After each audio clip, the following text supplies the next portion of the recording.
Welcome back to Thrive, your go-to channel for transforming health, revolutionizing indoor air quality, and visionary environments. Don't forget to like, subscribe, and leave a comment down below to let us know your thoughts. Here's the second panel discussion from Thrive's Future Buildings Forum on energy and indoor air quality. Okay, well, welcome to part two this afternoon. Same panel, plus Jeff when he joins us. I'll be Jeff until he comes. But then, yeah, Jason can be Jeff, or you can be Jason as well when Jeff arrives. So we kind of had a bit of an organic discussion pre-lunch, which I thought was quite good.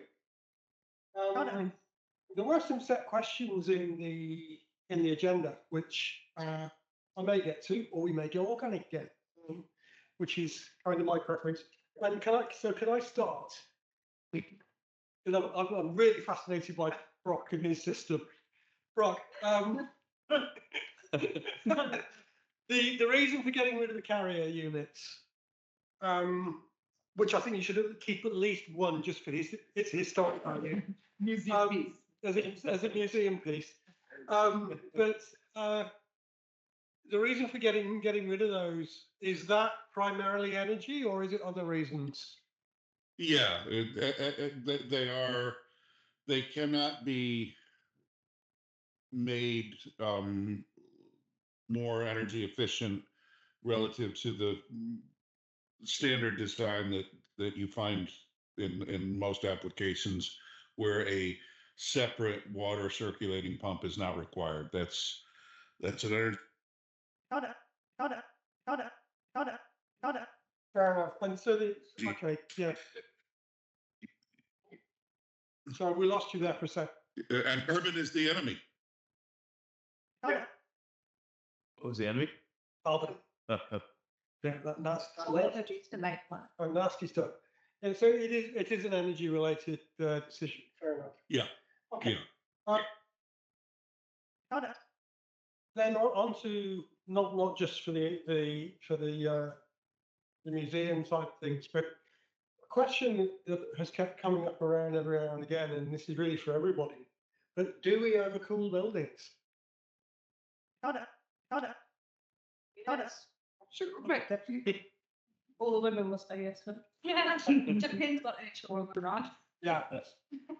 Beautifully. I am really glad that came up. Who's comfortable right now? Anyone too hot? Yeah. You're a bit hot? I'm hot. You're hot? I'm pretty comfortable. I just put a jumper on. You just put a jumper on, so you're cold. Okay. Now, you're fine.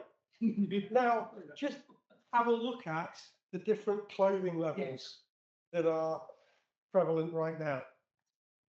Yeah? You've got Lydia with a jacket, scarf on. You just put your cardigan on. Jason wants to take his shirt off.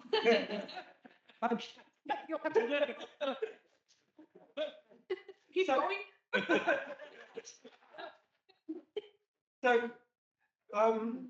So, I don't know what the temperature is in here. I'm guessing it's probably about 22, 23 degrees, I would think. 18, is that cool? Yes. No. 23.6. Okay, that's I was pulling 6 out. So it's 22, 23 degrees. Normal design for a building like this would be 24 in summer, 21, 20 in the winter. But so the whole decision around what's the right temperature actually is much more than just what's the best temperature for the air coming out of these grills. So the overcooling of buildings is a really interesting subject, and it's one I know we've touched on it before, where I've said it again as from a design perspective. My goal is to upset 5% of the people in the building. If I can make 5% of them unhappy, I've done a good job. And that's really all we're trying to do. And that is down to the fact that we're all different. We're acclimatized differently to the weather out there. We may have a warmer house at home, a warm house at home, cool house at home. And that really makes a big difference when you come into the office as to how you feel if you're all subjected to a just blanket warm temperatures. But where does the 2021 come from? The holding it around about 21, 22 degrees. Bro, what's that in Fahrenheit? 80, is it? No, 75? 21 degrees? 20 to 22 is a little cooler than that. I'd say that's closer to 68, something. Yeah, 70. 68, 70 degrees Fahrenheit. Yeah. So the original temperature band came from the British units, which was Fahrenheit. Now our American cousins still use the British units, which I think is amazing. And it was around about 70 degrees was the temperature you try and keep your room at. That number got changed to centigrade version, and then here we are. We've got a very similar thing happens with heating systems. We design used to be 8271 centigrade Fahrenheit, which I think is 110 something or other. It translates exactly to 130, 110 Fahrenheit. So it translates exactly in Fahrenheit. So temperature is a really subjective thing, and that's the point. It's subjective. There are certain things like museums where it's objective, where it's the objects that require the temperature, or in health, for example, where we're dealing with different patient cohorts, temperature makes a huge difference. Burns units and those sort of things, so we're controlling temperature really carefully. So, do we overcool buildings? My answer is no, I don't think we do. Not agree. Disagree. When you look at mine sites, they're running the aircon at 14 degrees, 15 degrees, a single man accommodation. You have 2,000 to 3,000 of them next to each other. They come from 47 degrees. They want cool now the second. Most of them are overweight because catering at mine sites are super voluptuous. There's plenty there. And wherever you go, especially in extremely hot climates, they really, really crank it up. And then they wonder, when I have 14 degrees inside and 47 degrees outside, so the guy next to him is not there, why we have condensation issues now. But if they're comfortable, is it not? Well, there are two issues. Of course, I agree that this is a huge variation in thermal comfort, which you demonstrated here. Yeah. But also there are situations that we've experienced many times, whether at QUT and many other places, that being in particular at SAP, it's warm, hot, warm outside. But we need to wear, and it's not just one person, it's the majority. The office have to wear thick jumpers because it is so cold. There's also a big international movement, I don't have the reference here now, against this overcooling building, also against what the occupants want, and in order to lower the energy consumption. So I think there are still two issues, the variation, but also inability, and what we've experienced at duty, that it was inability to balance it. So if they managed it here right, another part of the building was freezing, or vice versa. That is poor design of the air conditioning system. You don't poor zoning. That's as simple as that. But I do agree with you though in terms of you can do different things with temperature.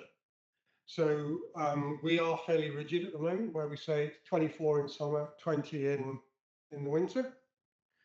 But I don't see any reason why we couldn't introduce what we would call a floating set point. So it's 24 degrees when it's 38 outside.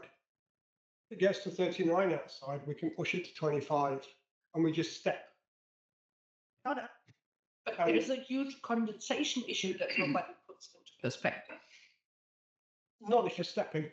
No, not. But what is happening today is that the building overcooled, so the holding capacity of the air is not high enough, and we have condensation. And wherever you go, again, it goes moldy. I know it's boring, but it goes moldy. Yeah.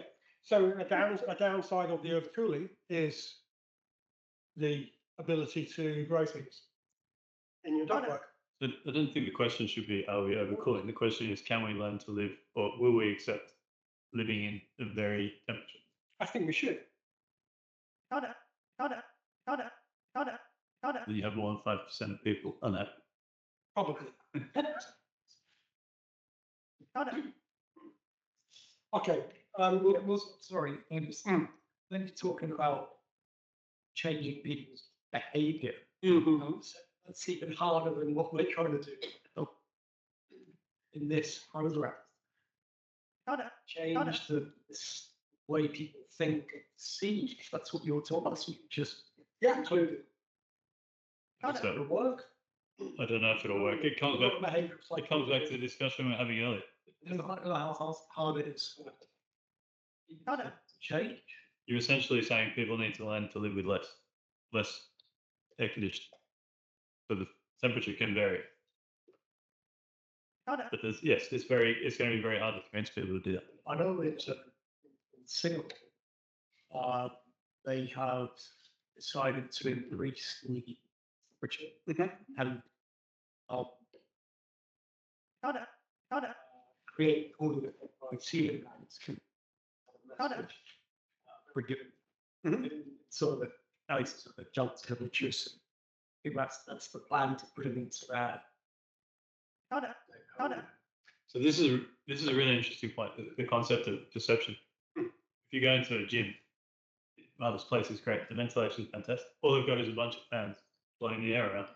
And you think it's really good, but there's no ventilation. Yeah, I think it's the calculation is by a gentleman called Frenger, Mr. Frenger, which allows you to calculate the what's called predicted mean vote, or percentage of people dissatisfied. And the predicted mean vote, there are three factors that are taken into account: temperature, humidity, and air movement. And you can achieve pretty much the same numbers. What's the fourth one? Radiant, you're right, sorry. So you can achieve pretty much the same numbers by tweaking the dials on the different things. So what they've decided to do in Singapore is allow the temperature, and I'm guessing the humidity, to go up. So they've allowed temperature and humidity to increase, but to balance the equation so that people still feel comfortable, because this thing is a measure of comfort, they've increased air movement, so people are feeling the air really past them. Ceiling fans are very efficient. And ceiling fans are very good at doing it. They don't use much power. Yep. So that would be an interesting way to deal with the not overcooling issue, but a cooling issue. Now, Green Star, for example, use PMV as one of their. In fact, it's also in the building regs now. It's in the building regulations as well, and Part J, where you have to have a percentage of people satisfied. And the reason they've done that is to stop people backing the energy right off so much that they're causing the room to be uncomfortable. So it all comes back to energy by the back door, really, when it comes to that. But again, it's been put into the building regs to stop people having things too high. That's only in a model, not actual real performance. But that's the one. But in Spain, at the beginning of the war in Ukraine, where there was problem with energy, gas supply, and so on, they mandated the temperature at summertime cannot go below 25 degrees. And that's how it was. I think it still stays like this. I think it was last year when I was there, it was at summertime, and it was, I just played with this actually gold. So really? No one complains. As far as I know. But it's also important to measure relative humidity as well. We don't want humidity going above 60%. But we have to be able to dehumidify the air as well. How we plan to deal with that. Humidity will be constantly. I think it already is constantly elevated, even with be called. They'll make it. But again, that's the other factor. You've got a cohort there who have acclimatized. Yeah. So I've been to Singapore a couple of times and I found it very, very, very uncomfortable. But that was because I'm acclimatized to the dry northern climate. So yeah, there are two distinct factors there. It's what people are used to and then what they would accept, which is an interesting one. But how can we move that forward? You need different zones. One that's called. One's called to sick. The Atlassian building here in Sydney. Is that pretty sure that's It's under construction. it's under construction, right? But what they've done there is they've got core areas that are air conditioned, and then they've got what they're calling transition zones, which are much wider deadband, and then they've got the perimeter, which is almost like a winter garden. It's open to outside, and it's all based on hot desking, and so they can go to you can choose what zone you want to work in. Pretty sure it's the Atlassian building, and that's the way that's being done. You might like to.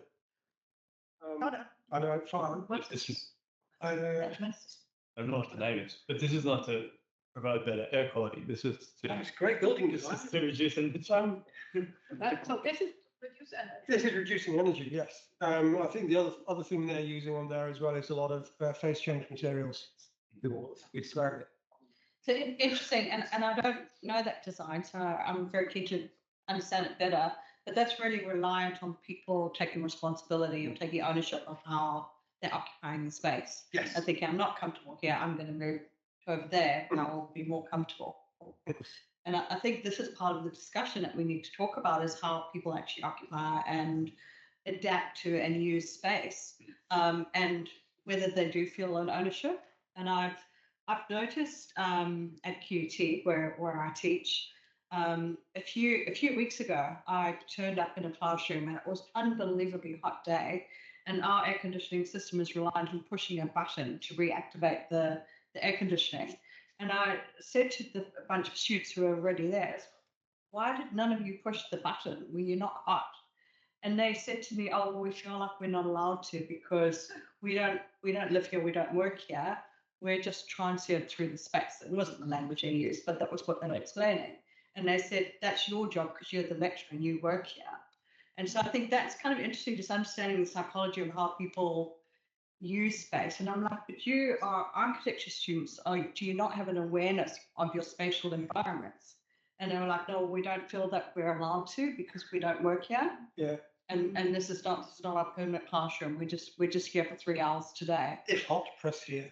But I mean, I do think that's an interesting part of the conversation is that if people need to actually step up and take ownership and feel comfortable interacting with space, and whether that is opening a window or moving desks or whatever it is, or pushing the button. I don't have any solutions, but I think it's something we should be talking about. It's a good thing to talk about because it may be hard to change behaviours, but you can certainly do things to make it harder for people, right? So a similar story, I spoke to somebody who had a traffic light system in the building that tells you whether the air conditioning was correct. I'm not sure if it was based on indoor air quality or just temperature. The traffic light system was on the door as you walked in. So as you walked in, you'd see it was too hot or not, you press the button. The problem is when you're working inside there, everybody was all day, the temperature would change and nobody knew how the temperature was changing because the traffic lights were on the front door. So you can definitely do things that make it harder for the occupants to look after themselves. Well, there was a beautiful example last year. There, remembers this in the conference. You were there at the conference as well, in ARA conference in Brisbane in a hotel. And the users, all experts in ventilation. Yeah. What did they do? They pressed the button and off ventilation, as we understood, because they were cold. So, Yeah. People And we only realized what was happening because there were enough CO2 meters. There were already about a mouse on the video rainfall.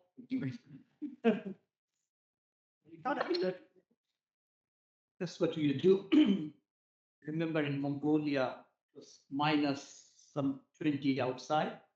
July state was like a 35. So hot, I went down to reception. I can flip this out. Just open the window. Because it's a district heating. But even if they switch off, it takes 3 days to cool down. So I said our seasonal winter came too early. The date for closing the central heating till next week. How do you open the window? Minus 38 outside. It takes few minutes to cool down. So that's what they do. Because I'm just intrigued by the conversation we just had about the energy and the price. Because coming back to this very cheap energy, almost free situation, I worked in a country where I'm sure none of will ever go, is Turkmenistan in Central Asia. It's the 5th largest producer of gas in the country. So basically the whole country is floating on gas. Bordered with Iran and Afghanistan, so there's not much places they can sell their gas. So they have everything air conditioned. Even in the city of Ashgabat, they have a underground sort of passage to cross the road. Fully air conditioned. Nobody will ever go. I mean, we went through it and said, wow. Whole city lit up as if sort of they needed to match to the daylight. And I asked the Minister of Energy people, he said, for us, it's free. Just gas is there. We have plenty of product. Why should we switch it off? But now, sort of because of climate change discussion, they're thinking, but they're saying they will go solar and continue because plenty of land. Yeah. I think it's important to also think all this discussion about the 5%. You said it actually a warm. That maybe as the energy prices come down, things might be very different. That's interesting to think about, no? So, sort of picking up on that, and if we're talking about the way we use energy in buildings, and the more air conditioning, the more air we're putting into a building, the more energy we're going to use. Where's the trade-off? Is there a trade-off between indoor air quality and the amount of energy we use? What is the acceptable limit? Or I'm hoping Tom's going to say something in a minute on this one. So I don't know about the acceptable limit, but I don't think you can say, if you're talking about overall, if we achieve the targets that, or if the standards were implemented, yes, there's probably an increased cost, but I don't think it has to be an increased cost for everybody. Mm-hmm. There are going to be some areas where it's not about increasing costs. Hospitals, for example, you can change the way you ventilate without actually changing the amount of energy that you're using. Correct. So, and there'll be some places where you could save potentially, but yeah, I don't think it's one size fits all. Do you want to talk about the return on the social return? yeah, and I think the point that you and I were discussing over lunch actually is extremely relevant to this group. Yeah, so I mean, obviously, I'm here today in a mask I've just founded a charity called the Safe Bread Project, which focuses on how clean indoor air is an accessibility and inclusion issue. Because 30% of people live with chronic health conditions that put them at increased risk from poor indoor air quality. And my particular focus is on infectious airborne infections. My husband needs a kidney transplant, and it's one of many diseases that puts people are at risk from. My background is working in cancer policy. So assuming that 30% of people in this room have one long-term health condition, how do we make sure that the air is safe for everyone to breathe? And so the costs are not just the financial costs of action, they're the social costs of inaction. And what happens then in terms of the healthcare costs that flow on from poor indoor air quality? And it may be my instance, people with existing health conditions, but I also have long COVID.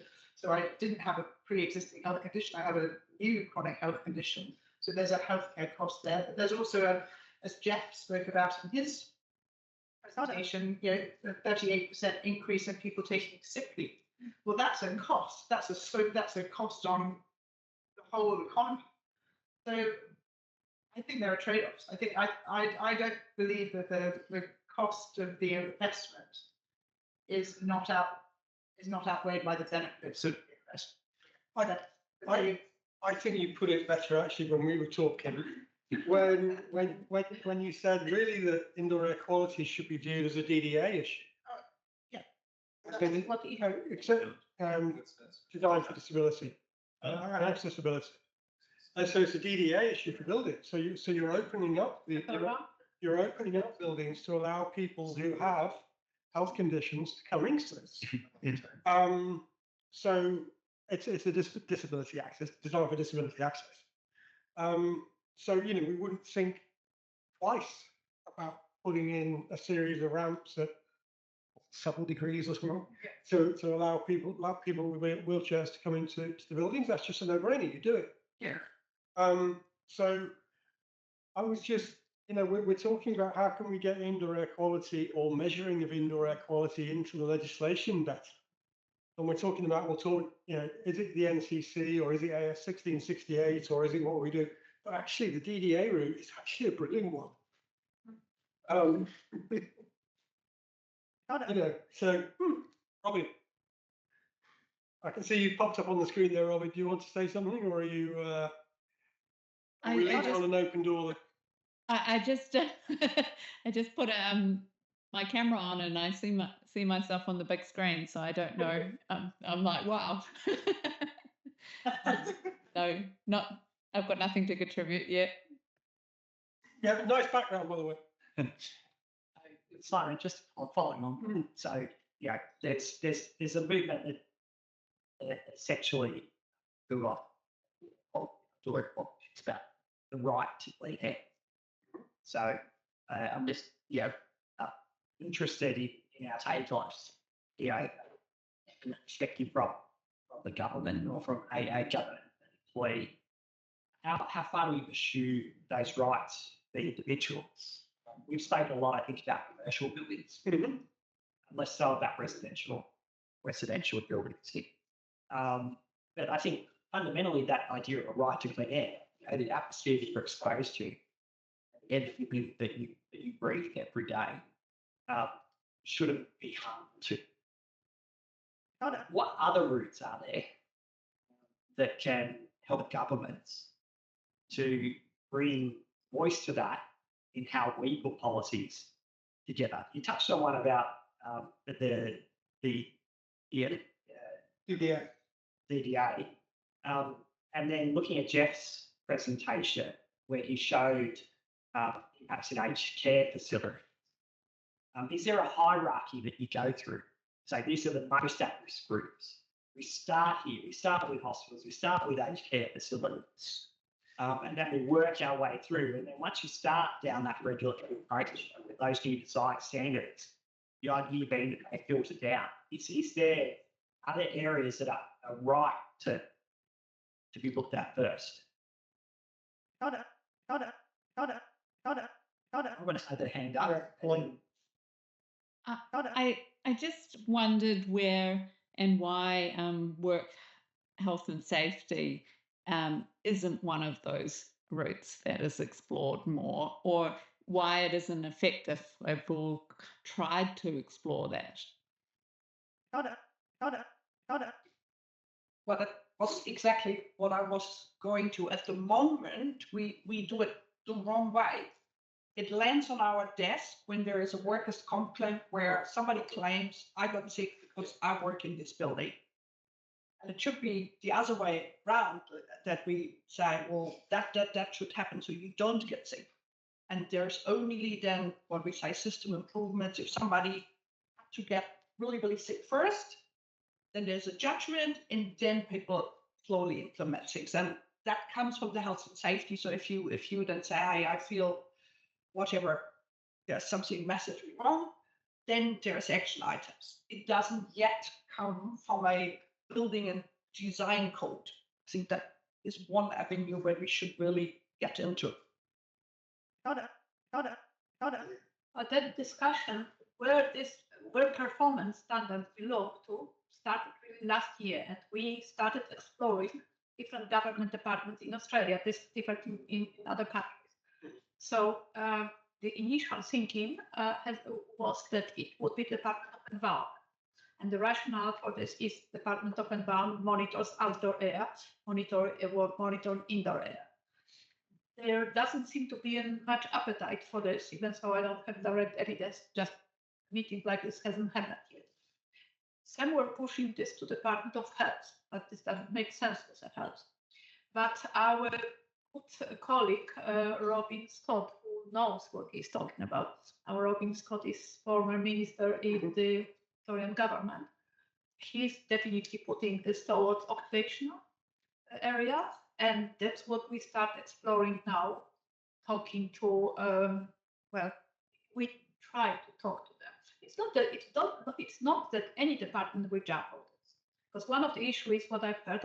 Actually, this I've heard in the US a week ago or two, is that all right, if a department is tasked with this, that's taking responsibility for this, but if it's not provided enough resources, which, as I understand, would be the case, likely the case in the US. Well, how are we going to do this? I don't know whether this would be the same here. So no department in the no person in the department at high level in the right mind, I gotta have this kind of standard. So we have to push it and we have to make it happen.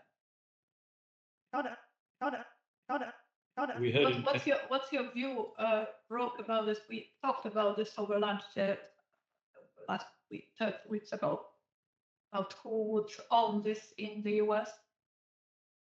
An important question. In the US, there are a few national agencies that might make sense to take this on as an added responsibility. OSHA, Occupational Safety and Health Administration, the EPA, it sort of has a natural interest in this. Interestingly, the Department of Energy is already looking at this. They have active research and looking at IAQ issues in schools. So there's several. I don't think it would be quite as hard to get a government regulation in place. I think where you will struggle is getting people to spend the money on doing the right thing and getting codes. Builders build what's on the paper and designers build what's in the code, draw what's in the code.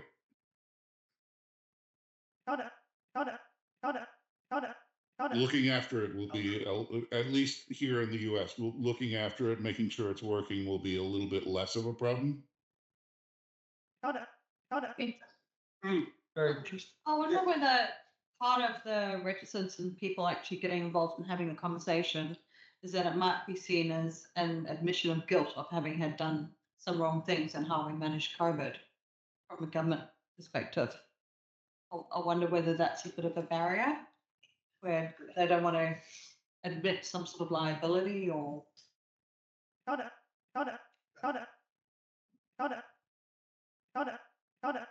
Plausible deniability, I think, would come in.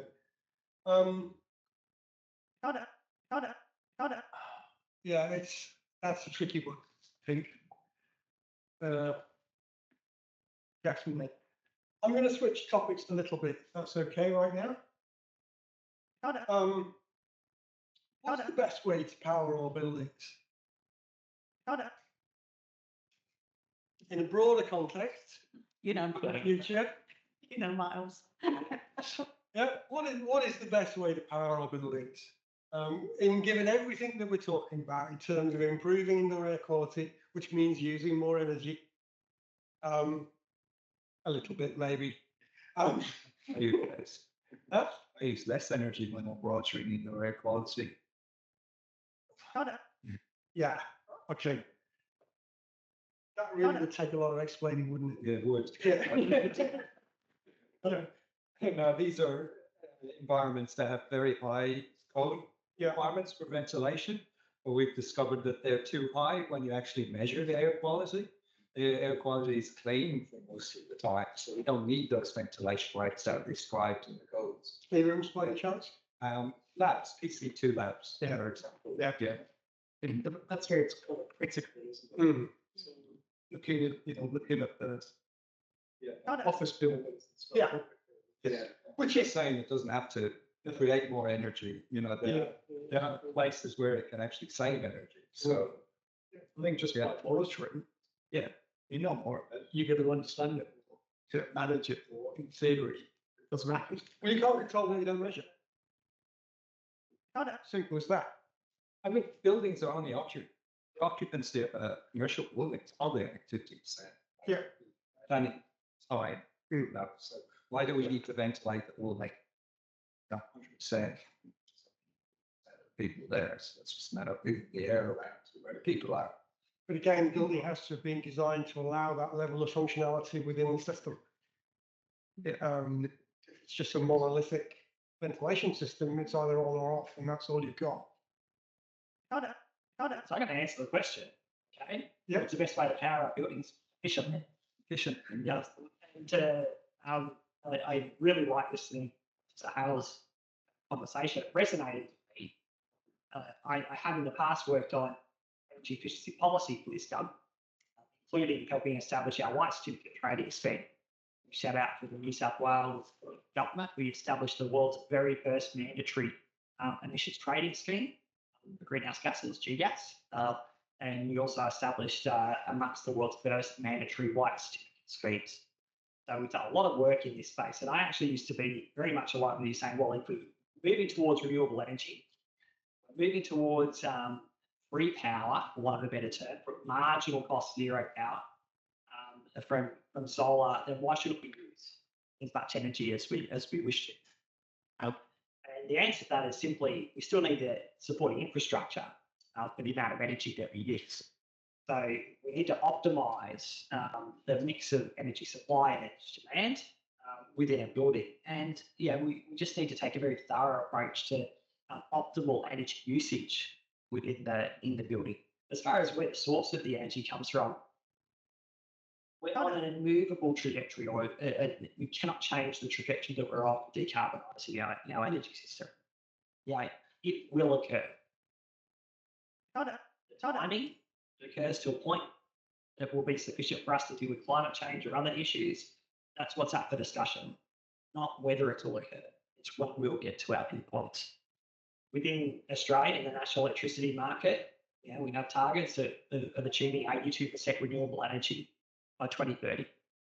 We've already seen significant reductions in supply of energy over time.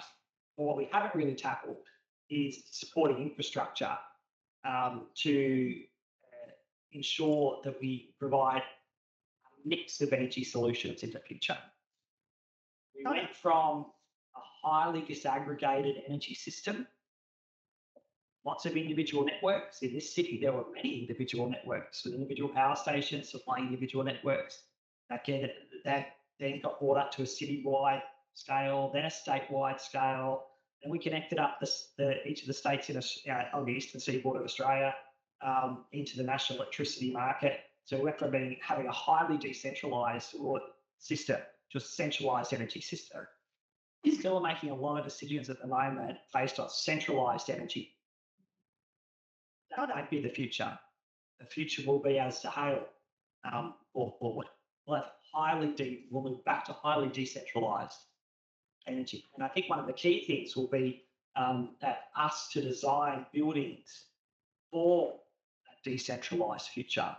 I noted, I think it was Hale, you gave the example of, buy a unit, get an electric vehicle as part of the opt-in. Vehicle to grid, micro grids. So not just within that vehicle, not just within that building, but within a precinct. They're all things brought together. in 30, 40 years' time, we're going to see almost 100% renewable energy powering everything that we do. I think in the building space, it's for us to help design for that future, not to design looking backwards. I think I raised one of the questions earlier. We're still using typical meteorological years for energy that are based on climatologies from at the best 6 or 7 years ago, 20, at the best 6 or 7 years ago, 20 years ago. That climate does not exist anymore. That climate will not exist again. So why are we still looking backwards instead of looking forward? The TMY is an aggregate of the last 20 years. Yeah. Yeah, and last updated in 2015. Yeah. Is that right? So, Yes. so Okay. there you go, 30 years. There you go. So our buildings will need to be efficient. Okay. If they're efficient, then it brings down the costs of centralized energy provision in our transition. It also brings down the costs of supporting microgrids and decentralized energy in the future. That's one of the key things. Just, I want to add to that. I mean, what's the demand for this building? 5 megawatt? This one, Less? 3? I would imagine between 3 and 4 megawatt. 3 and 4 megawatt. Yeah. Yes. All this discussion we had so far is about saving energy, assuming there is a fixed cent per kilowatt hour price, but which is not true, because we have a national electricity market. Prices do go negative. Because commercial building, your peak is in the middle of the day when everybody's spitting out their solar and prices are going negative sometimes. So I think it would be interesting just to do a simple model that if you put maybe 200 kilowatt hour battery, which is about the battery equivalent of a 5 electric car, maybe 4 electric car downstairs, how does this economy stack up? When the prices are going negative, you just fill up your batteries and run your air conditioner maybe 5 degrees cooler at maybe much cheaper price, because that's what the national market signal. Because I think that something can be done today.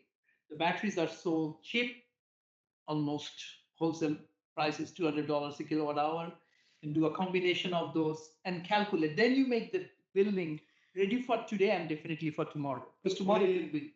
But we're not allowed to buy electricity at the wholesale market rate. Why not? Retail contestability happened in New South Wales many years back. Yeah, it's been very, very difficult for a building like this. Why? Just because you have to buy through a supplier. You can't just. No, you can go and register yourself as a building if you want to. Yeah, you have to register yourself. If you want to. Yeah. Otherwise, you go and shop around for the retailer. So that means everybody has to become a energy supplier. No, there are at least, I don't know what you New South Wales. I mean, you must have at least 30 different retailers. You can just send them an email saying, hey, I'm in the market for a 3 megawatt hour capacity. Give me a price. And I want it on a total. I want it on a total. Flexible price. I want time zone pricing. I want interruptible tariff. Give me a 1 hour notice. I'll switch off all the air conditioners. I want to make money out of it. You can do all sorts of things. Because I remember when Victoria first privatized, there was a company called Yamaza Seafood. What they were doing, the CEO came, I was working with the pricing regulator. I was the pricing manager. They came in saying, we want to register as a company. Good. And next day they said, we made a lot of money out of the wholesale market. How? Prices were going up. We said, everyone go home. We'll give you $100, go home. So they took the demand, sold into the market, and they made money. Can I just say that topic that I have experienced myself of an apartment block doing this, the apartment I live in, and it is absolutely possible. Yep. We actually use a third-party provider to do all of the stuff for us because we don't want to do all the mucking around of the contracts, but it costs very little to use. A third party as in a sort of an energy broking firm. So whether you do it or CPIs. I beg your pardon?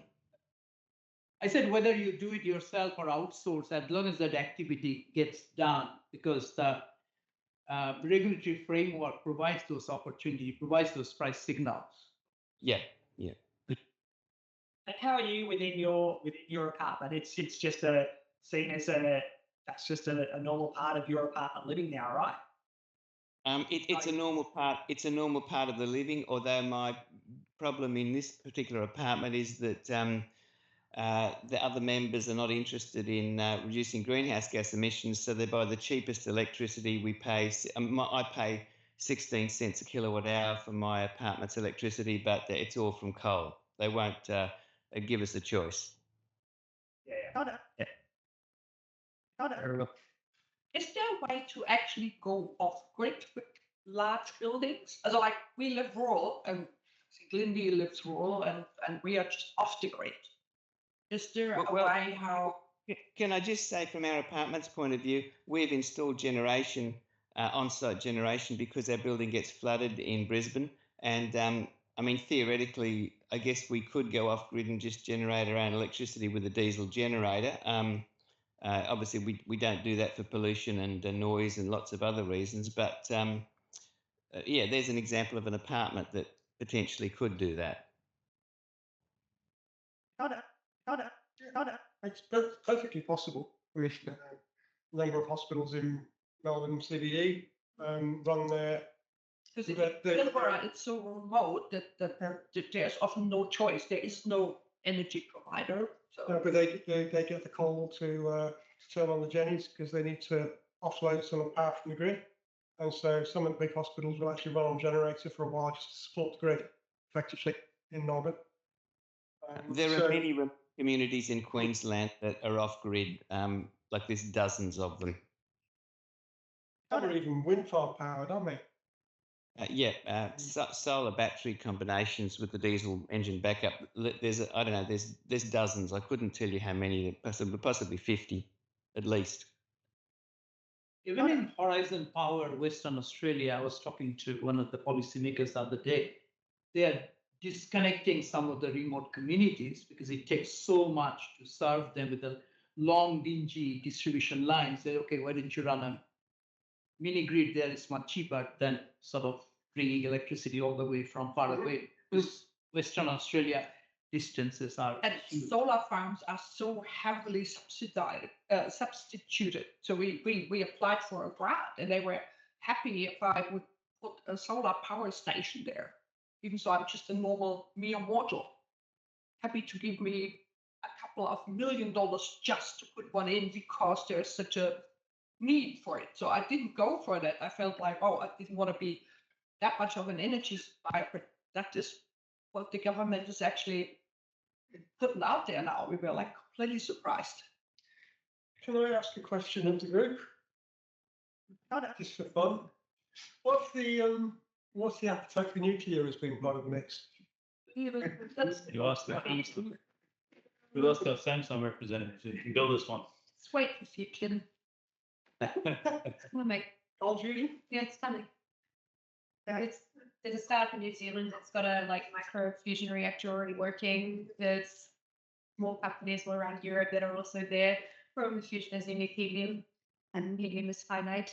So we start having to mine the gas giants for it, but You say. So that's a yes then? nuclear fusion is not the same as a nuclear reactor. Quite different risk profiles. There's no nuclear waste in a fusion reactor. But there are no commercial fusion reactors available at the moment. Not currently, no. Going from New Zealand, hell no to nuclear reactors. Coming from the Chernobyl generation, hell no. That was the reason why I moved to Australia. I think the main question is, it's nice to read about this, but do you want one of your neighbors to have one? Maybe not. I think that's the test ultimately, exactly as you said. I think there's just a hard economics here as well. I'm going to give a definitive answer. Nuclear power still remains illegal and banned in New South Wales. Having legislation that's not allowed nuclear power in New South Wales. One example is the research reactor. One example is the research reactor at Rutgers Heights. But the economics just does not stack up. So, and it has not stacked up for the better part of 30 years. In somewhere such as Australia, to start now, you're talking at least a 20 to 30 year leading. By that time, you'll be given solar panels with a house. Solar panels will be embedded into your roof or the fabric of what's being built. On your road too. Yeah, on the roads, on the footpath, or it will just be left behind. So faced with that reality, many people will then spruik SMEs, SMRs, small modular reactors.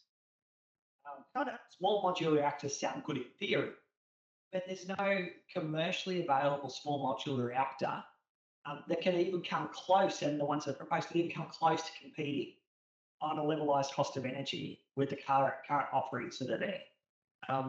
My feeling is that the nuclear discussion that has risen once again here is another red herring to defer and delay action. But the economic forces are just so overwhelmingly skewed towards renewable energy as the lowest cost form of new energy supply. But also, I note the point that you made about switching on the generators in the hospitals. Another furphy that gets peddled out here is maintaining baseload energy, maintaining stability, because of the intermittency. That's another furphy. Okay, there are a whole range of quite significant controls that exist within the national electricity market that maintain stability at network, including frequency control. This is an open market. People can build into that demand. This is, again, it's just another deflecting tactic to draw away from the conversation. Then the other thing about intermittency, people always talk about intermittency of supply. What happens when the sun doesn't shine, or people rarely talk about the intermittency of demand. And demand is not a smooth curve. And there are peaks and troughs, and there's fluctuations within demand. Hence why we have frequency control markets, hence why we have other control markets. These are conversations that are designed to deflect away from the actual transition that's occurred. No, a couple of instances, one thing I've been thinking that certainly this summer was actually in reaction to power line being down, and there was great instability, and they needed to just get some load off. And because they know there's a 8 megawatt generator capacity just sat there, they just asked them to do it. Which is a good thing. No, I thought I'd ask the question just before Lydia. I'll ask the question from a very different angle. Do we know why dinosaurs disappeared? Meteorite. Oh, okay. They didn't. But this wasn't the meteorite, the heat of the meteorite, but solar winter, which came.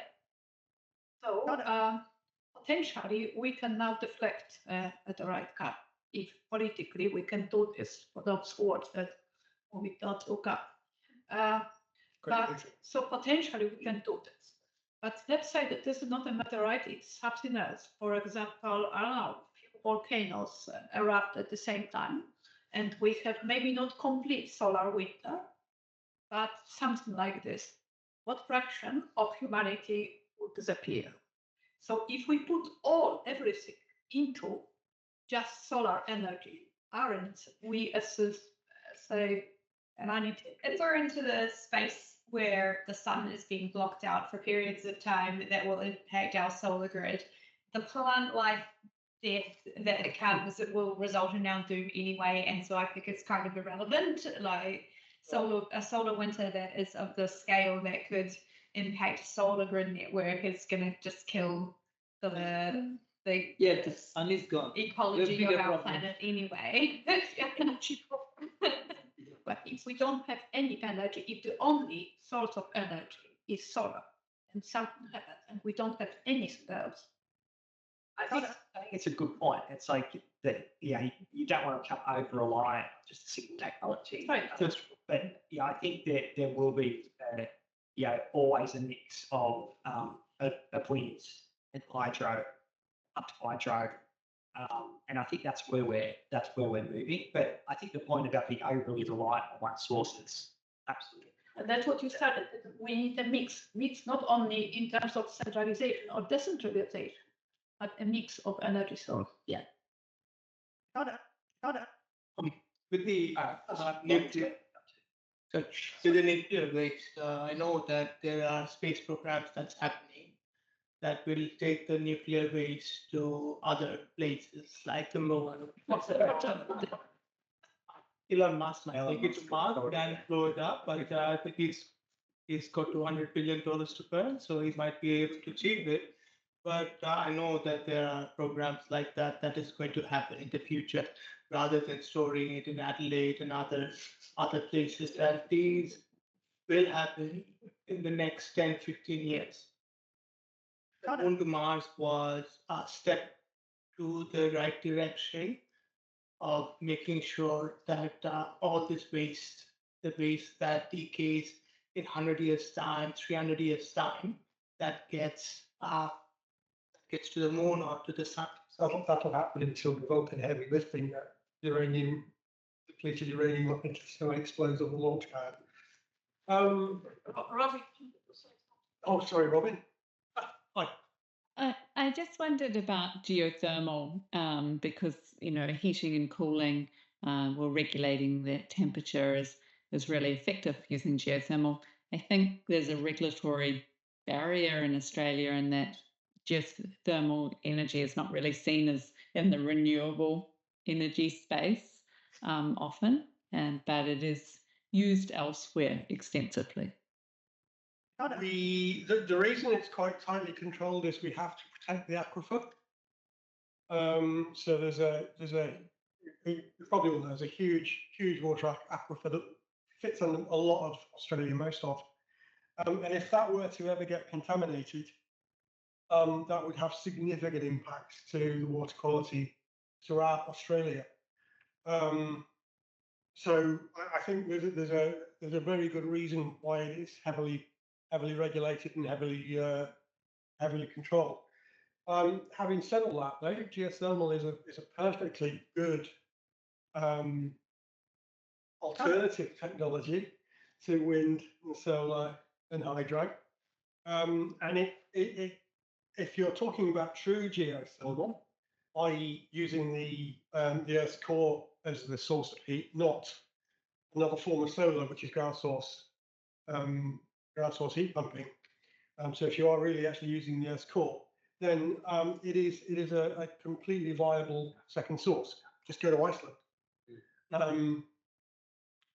Yeah, I think it should be explored more. I think in Victoria we can do it, Robin. It was looked at, I think, for a building in I think it was, where it was. I think you had to go down about 380 meters to get to ground that was actually hot enough to be viable to bring warm water back up or hot water back up. But it is viable. And they're using it down in the Latrobe Valley. Sorry, I think we've talked over each other there, Richard.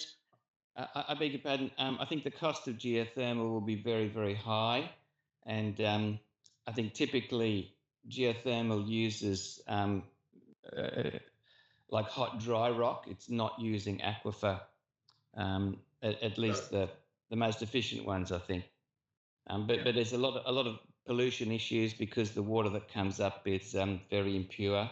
And look, the cost, if you look at the CSIRO Energy Gen, whatever its report, the kind of cost that you're going to get with geothermal will be just so high, in my opinion. Yeah, the Melbourne Uni one, Richard, was a closed loop. So it was putting a loop of water down to get the heat and bringing it back up. So there was no actually interchange of fluid between the ground and the energy source. What was the cost per kilowatt hour installed? I'm not sure. It was I saw it at planning stage, but I don't think it ever went any further. It exists. It does exist. Yeah. Sorry, the difficult with geothermal is you have to drill a lot of sort of holes to find out, like an oil exploration.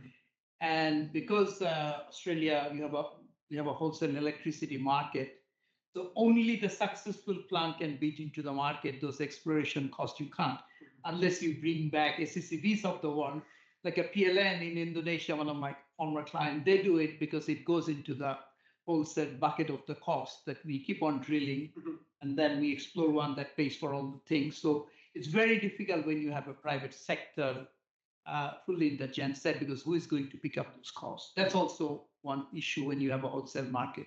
And just supporting what Sahel said about cost. So hot dry rocks have been a viable option for a period of time. They're actually a solution that can create renewable energy certificates in Australia. There are very, very, very few take-ups of hot dry rocks and nothing at scale. Because again, the levelized cost of energy out of hot dry rock geothermal just very high. It can't compete with our traditional record. It's a different story in volcanically active geothermal areas, which Australia is not, just relying on a whole bunch of decay products within the crust. It's just, it produces energy. It can produce energy quite efficiently, but it can't produce that energy cost effectively compared to other solutions. Same with ocean. Yeah. I know you asked the question, but I want to ask it back to you. What's your appetite for nuclear? Well, because if you were sitting here, I'd be. I'm interested to know your perspective. Personally, I think it's a viable fuel source. Can you talk us through it? No, I mean, you can certainly see it from the Australian perspective in terms of the raw investment now. It's just probably way too much compared to other technologies that are being developed quickly. And I think that's really why the cost benefits walked away from it. So maybe that horse bolted 20 years ago, 30 years ago. But, look at France, that's 80% nuclear. UK is 25% nuclear. I think it's a viable technology still. And in the nuclear winter, it would be not the nuclear winter that would carried after you've been there after the Vulcan rocket explodes, taking the nuclear waste to the moon. It might be useful. So if we are arguing for diversity of supply, then should nuclear not be part of that mix? I think so. It should. I think so. Yes, I know it's expensive, but it gives you that diversity. Also, it gives you radioactive isotopes that you have to deal with. And, radioactive isotopes as an air quality issue, if we want to circle back to what we're going to talk about, the air contamination from the Chernobyl accident is still impacting Europe. And that was in 1986, right? So I don't know if you sit from an environmental seat and a healthcare seat, I wouldn't put any more enriched uranium into the world. No, I completely understand. It's a very emotive subject. So I put this subject to work with the industry, and I agree with your take. 25 or 30 years ago, we wanted to be serious. That was the time for Australia, who doesn't have a nuclear industry, to be serious. And put a little caveat on that. We are part of the international nuclear industry. We do not have domestic nuclear industry. We just ship the fuel offshore. Yep. So we shouldn't paint ourselves as little and white here, because we don't have it. We're part of the international nuclear market. But the simple thing is, when discussing the provision of baseload power, even the most optimistic estimates of establishing an industry here in Australia to support baseload power and the costs associated with that, they give us 2050 at the earliest. My question is, why would you invest that money, which we're talking tens, if not hundreds of billions of dollars? Why would you not invest that money into carbon capture and storage for baseload coal facilities or baseload gas facilities? We don't have to establish an entire new industry. We just have to expand on some technology that's already been developed elsewhere. So I think it sounds like it should be part of a mix if you want a diverse mix. But when you start to stack up all of the economics, there's so many things that stack up against it. Whether it's renewable or whether it's carbon-based fuel sources with carbon capture and storage, these are all far cheaper than establishing a nuclear industry. But if you're in France, it's a different conversation. Yeah. Another point as well is very sadly what we're witnessing in Europe is energy facilities can become military targets. And the military target on a nuclear power plant is located in the outcome. I think With all due respect, I think a discussion of nuclear energy at this forum is just a waste of time, and I think we should get on to something that's more meaningful. Thank you, Richard. I have a question. To the point. There was a question in the chat that resonated with me. If energy is plentiful, how would the future buildings be designed, taking into context of indoor air quality? Which brings us round to the question I was about to ask. Sorry. Yes. Absolutely. I mean, we are here talking about indoor air quality and what we do. And in this forum, in the last forum I was at, we were talking about we have to improve indoor air quality, we have to improve indoor air quality. What is the metric that we want? If we're going to improve indoor air quality, what is the metric we're going to use to say the quality of air in this building is good? And measure it continuously. We measure it. So, you know, what is it? What is it that we want to actually? If we say we let's, you know, we wave the magic wand and we're told, yep, you can put something in the MCC that people have to stick to. What would it be? Table 1 in the Yeah. science paper. There's not only one. It is. Oh, it's PM. Table 1, what I said. It's a table which is PM2.5 CO2 ventilation. They're already in the NCC. Just change those numbers in the NCC.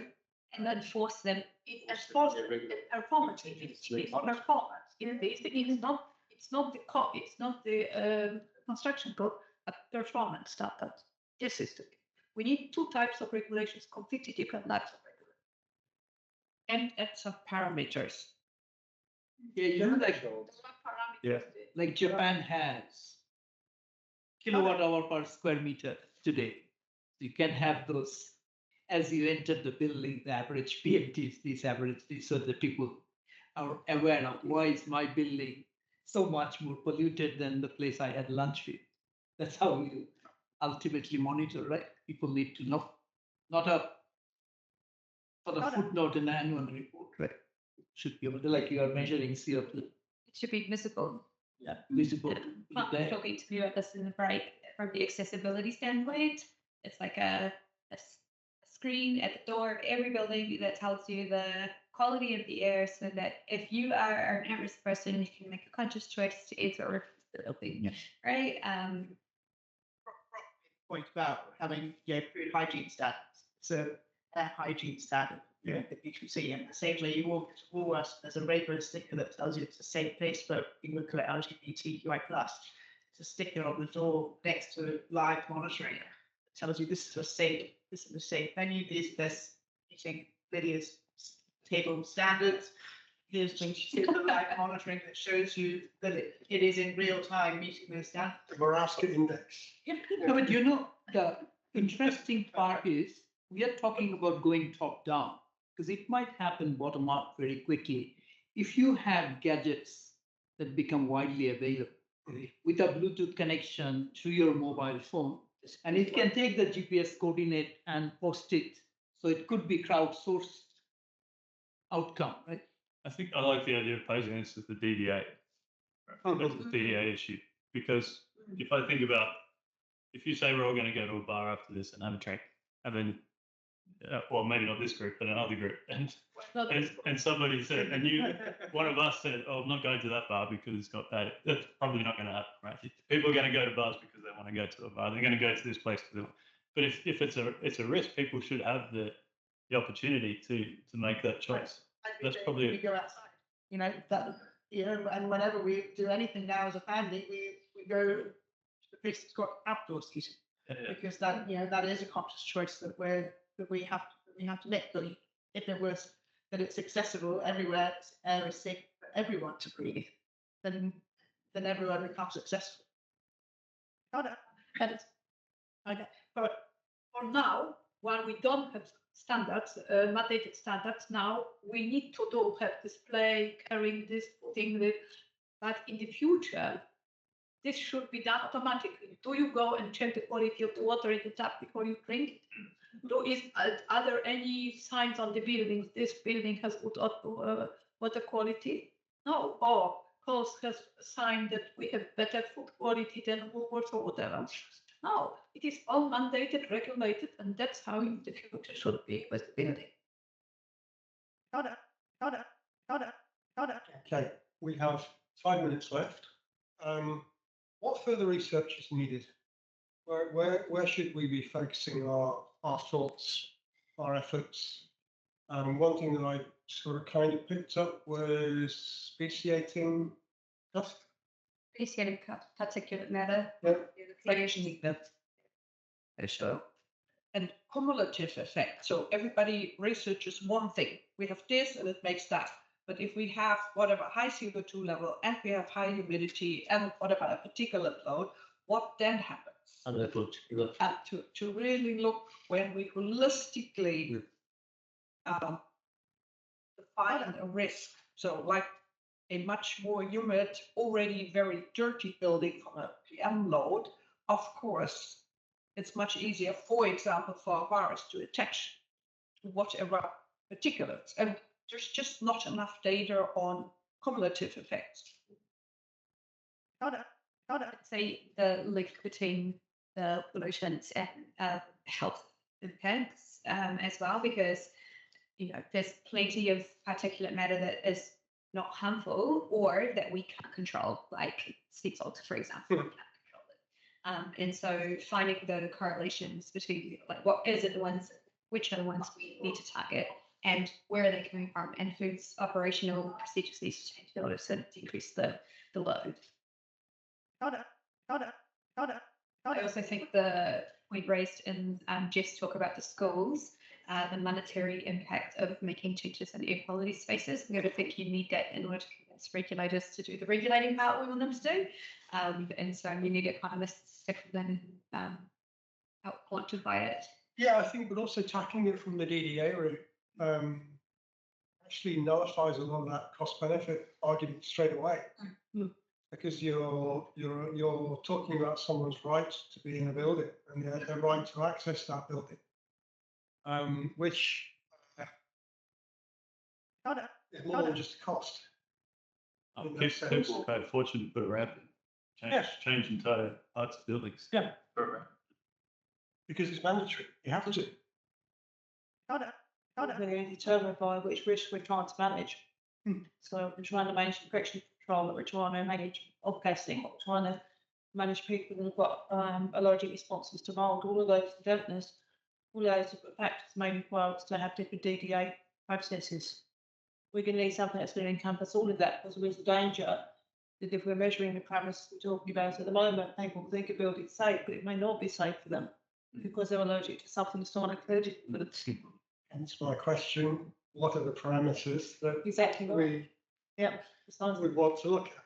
It needs to be a part of source control, because once the building is designed and is clear, while we maintain it, people have the tendency to bring things in that are not conducive to the space.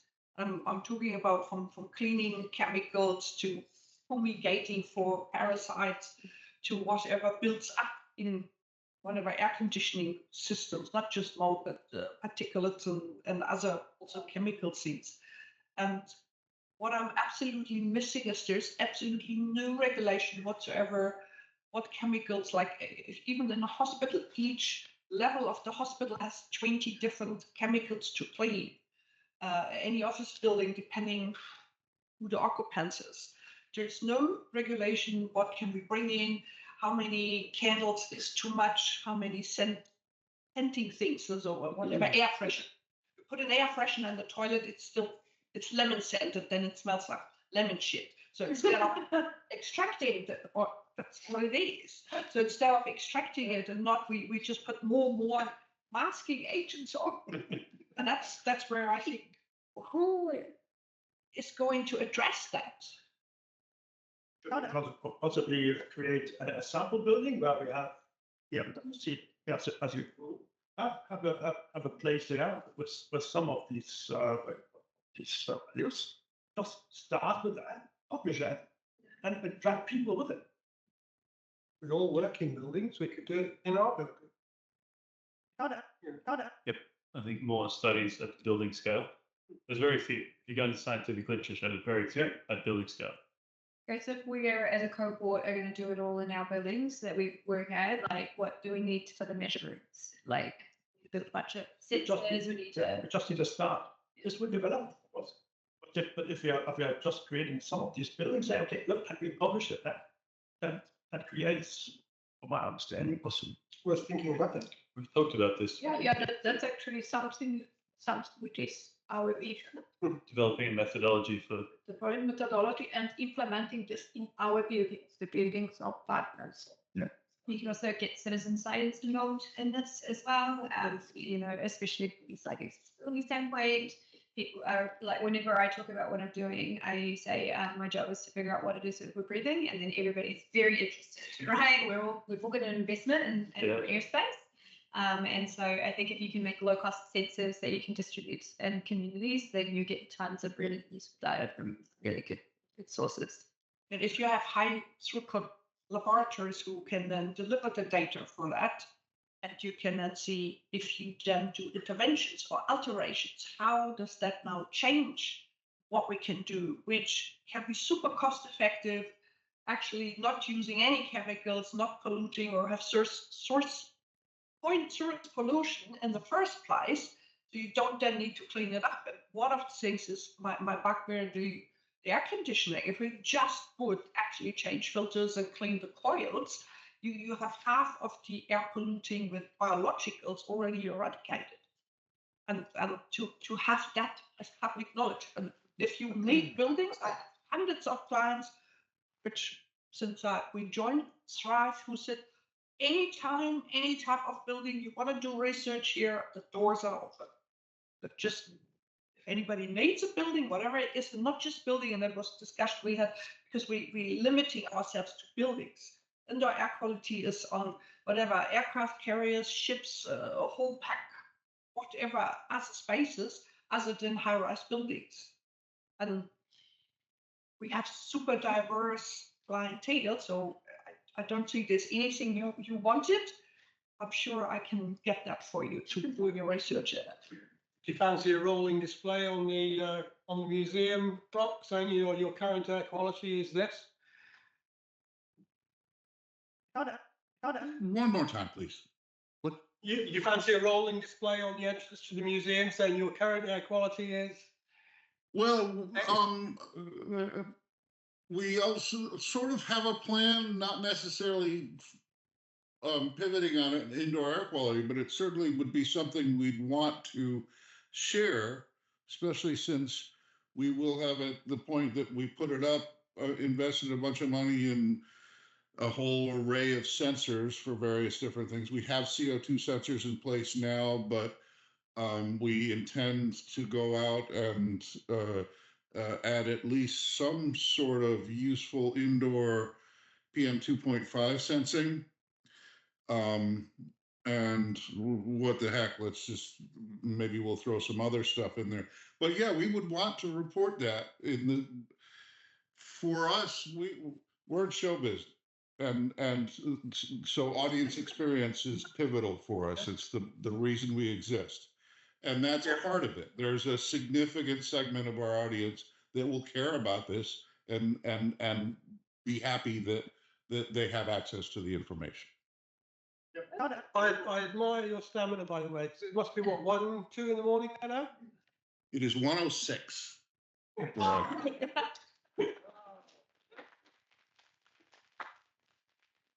Can I add to the conversation? We keep talking about monitoring and coming from a science base, but just a reminder about that, monitoring the way the behavioral use of buildings and how people are actually adapting and taking ownership and interacting with the building.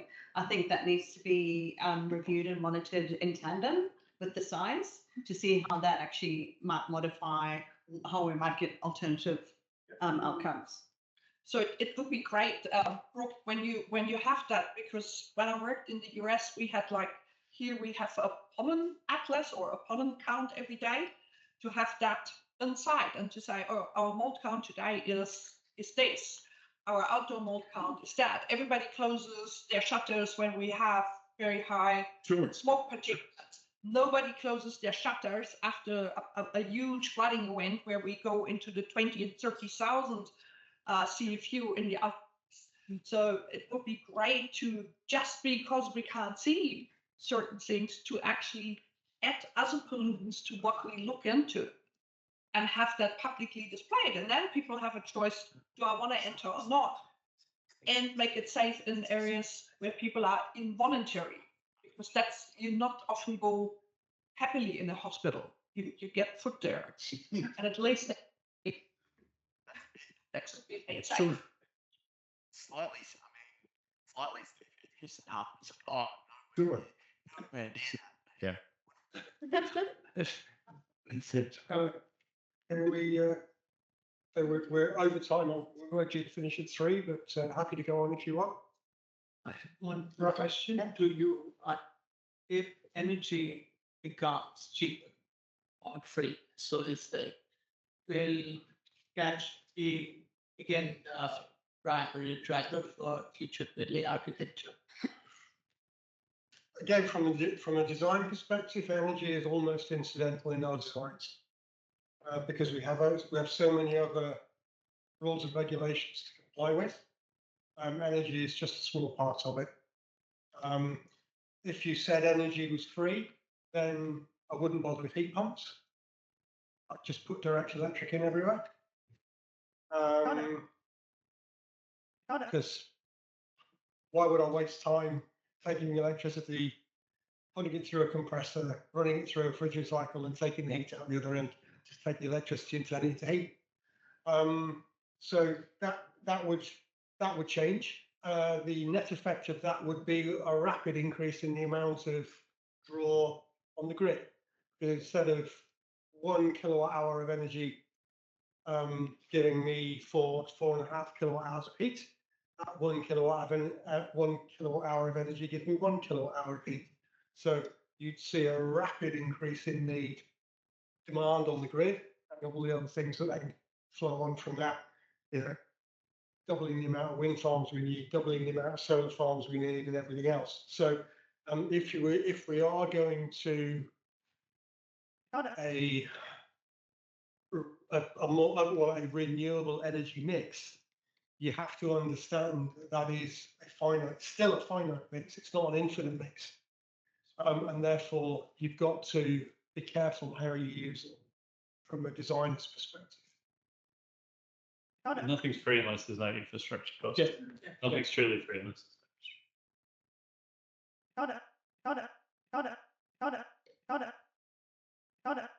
Cheers. That's it. Thank you.